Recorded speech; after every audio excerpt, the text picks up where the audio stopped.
Welcome to today's Catholic Daily Readings from Christus Dominus Bread of Life. A reading from the second letter of St. Paul to Timothy. Demas has abandoned me, preferring this present world, and he has gone to Thessalonica. Crescens has gone to Galatia, Titus to Dalmatia. Luke alone is with me. Take Mark and bring him with you, for he is useful to me in the ministry. But Tychicus I have sent to Ephesus. When you come, bring with you the cloak that I left with Carpus at Troas and the books, but especially the parchments. Alexander the coppersmith has caused me much harm. The Lord will repay him according to his works. You should also avoid him, for he has strongly resisted our words. At my first defense, no one stood by me, but everyone abandoned me. May it not be counted against them. But the Lord stood by me and strengthened me, so that through me the preaching would be accomplished, and so that all the Gentiles would hear.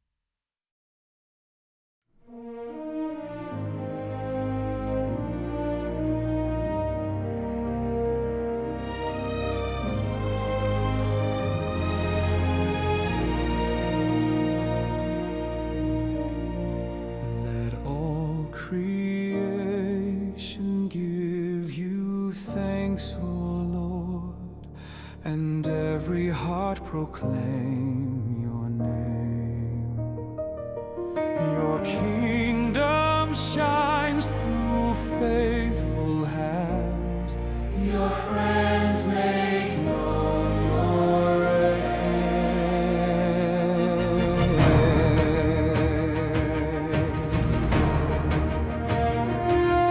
Let all your works give you thanks, O Lord, and let your faithful ones bless you.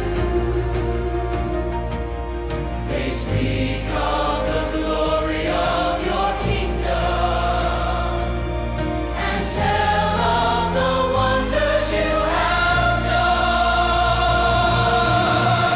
Your friends make known, O Lord, the glorious splendor of your kingdom.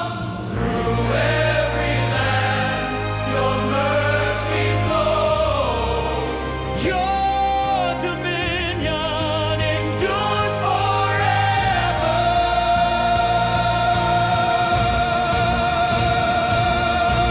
You make known to men your might and the radiant power of your rule. Your kingdom stands through all the ages. Your justice never fades.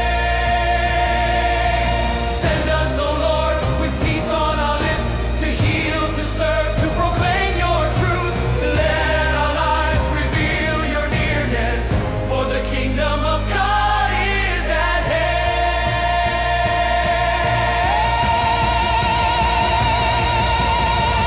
Your friends make known, O Lord, the glorious splendor of your kingdom. From the physician who left all things to the prisoner who would not flee, your word endures through every age. Your kingdom reigns eternally. Your friends make known, O Lord, the glorious splendor of your kingdom. Let every voice, redeemed and free, declare your justice, your mercy, your reign.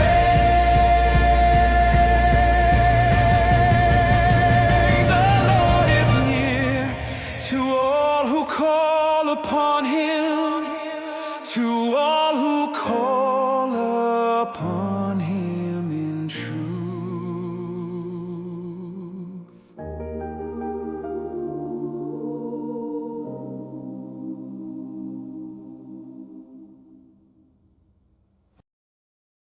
A reading from the Holy Gospel according to Luke. Then after these things, the Lord appointed 72 others, and he sent them in pairs before his face into every city and place where he was to arrive. And he said to them, The harvest is indeed great, but the laborers are few. Therefore, ask the Lord of the harvest to send out laborers into his harvest. Go forth. Behold, I send you out like lambs among wolves. Carry no purse, no bag, no shoes, and do not greet anyone along the way. Into whatever house you enter, first say, Peace be to this house. And if a son of peace is there, your peace will rest upon him, but if not, it will return to you, and remain in the same house, eating and drinking the things that are with them. For the laborer is worthy of his pay. Do not choose to pass from house to house. And into whatever city you enter, and they receive you, eat what they set before you, and cure the sick who are in that place, and proclaim to them, the kingdom of God has drawn near to you. Join us for today's reflection. Paul sat in prison writing what he knew would be his last letter. One by one, his companions had left. Demas fell in love with this present world and went to Thessalonica. Crescens went to Galatia, Titus to Dalmatia. Everyone abandoned him at his first defense. Only Luke remained. Only Luke is with me, Paul wrote to Timothy. Luke, the physician who had everything to lose. Medical training in the ancient world meant status, wealth, security. Physicians served wealthy households and held respected positions. Luke walked away from all of it to follow an itinerant preacher and eventually sit with an imprisoned apostle waiting for execution. Today we celebrate this physician who became an evangelist, who traded medicine for mission, who exchanged healing bodies for proclaiming a kingdom. His gospel and acts provide half the New Testament narrative. Without Luke, we wouldn't have the parables of the Good Samaritan or the Prodigal Son. We wouldn't know Mary's Magnificat or the road to Emmaus. His careful historical work preserved eyewitness accounts and details that would have been lost, but before he wrote anything, he had to leave everything. Jesus sent out 72 disciples in pairs, telling them to take nothing for the journey. No money bag, no sack, no sandals. Greet no one on the way. Enter houses saying, Peace to this household. Stay in one place, eating what they provide. Cure the sick and announce that the kingdom of God is at hand. This is the mission Luke embraced, not from a position of comfort and security, but from radical dependence. Not with backup plans and safety nets, but with complete trust. The harvest is abundant, but laborers are few, Jesus said. He was sending them like lambs among wolves. This wasn't a comfortable assignment for people who wanted to dabble in discipleship while maintaining their careers. Luke was a laborer in this harvest. He went where Paul went, suffered what Paul suffered, endured what Paul endured. When everyone else abandoned Paul at his first defense, Luke stayed. Not because he had nothing better to do, but because he'd counted the cost and decided Jesus was worth everything. Paul's letter catalogs his isolation.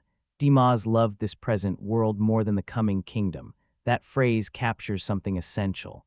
Demas had a choice between present comfort and future glory. He chose comfort. Luke made the opposite choice, remaining with Paul in prison rather than returning to his medical practice and respectable life.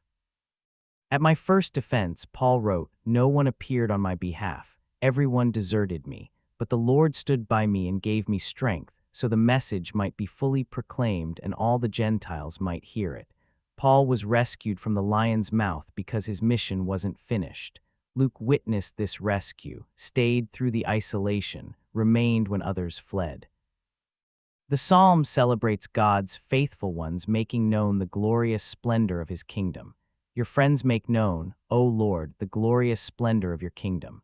Luke was this kind of friend, not just to Paul, but to God's kingdom. He made known its glorious splendor through his gospel and acts, through his companionship with Paul, through his willingness to suffer for proclaiming truth. Jesus told the 72 that laborers are few. Most people won't leave security to proclaim the kingdom. Most will choose comfort over mission, safety over sacrifice. The harvest is abundant, but finding people willing to work it is hard.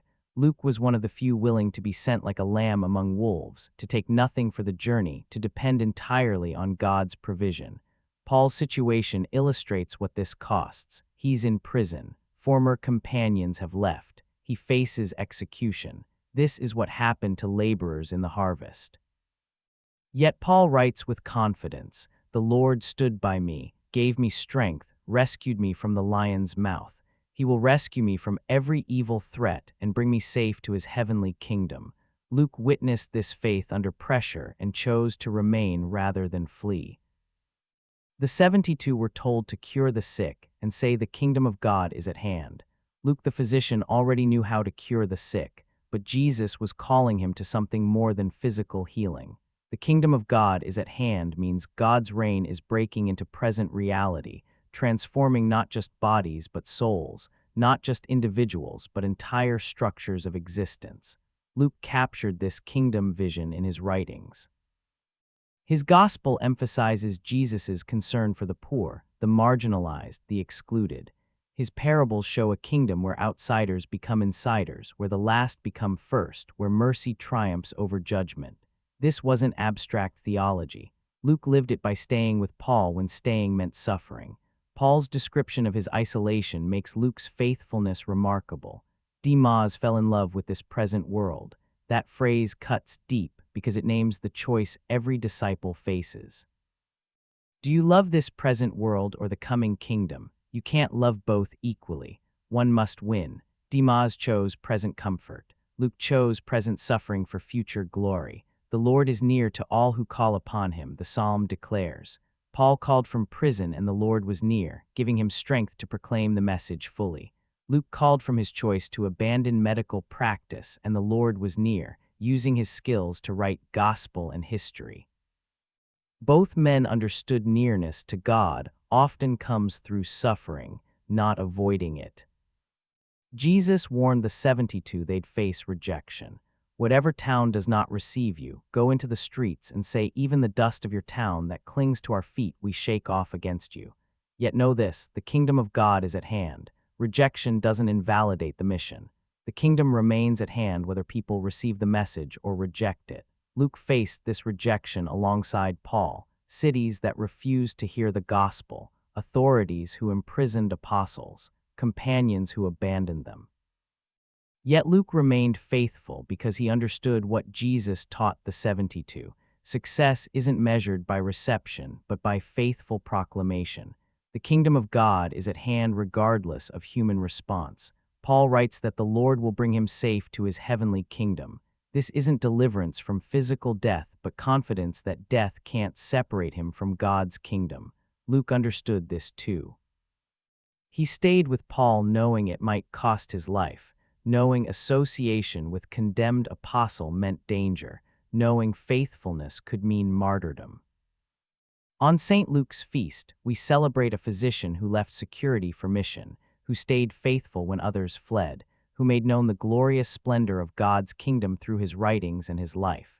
We're challenged to examine what we love more, this present world or the coming kingdom. Most choose comfort. Luke chose Christ. The harvest remains abundant. Laborers remain few. Jesus still sends disciples like lambs among wolves with nothing but the message that the kingdom of God is at hand. Most people won't go. They'll choose present security over future glory, comfort over mission, safety over sacrifice. Luke went, he stayed, he proclaimed, "Only Luke is with me."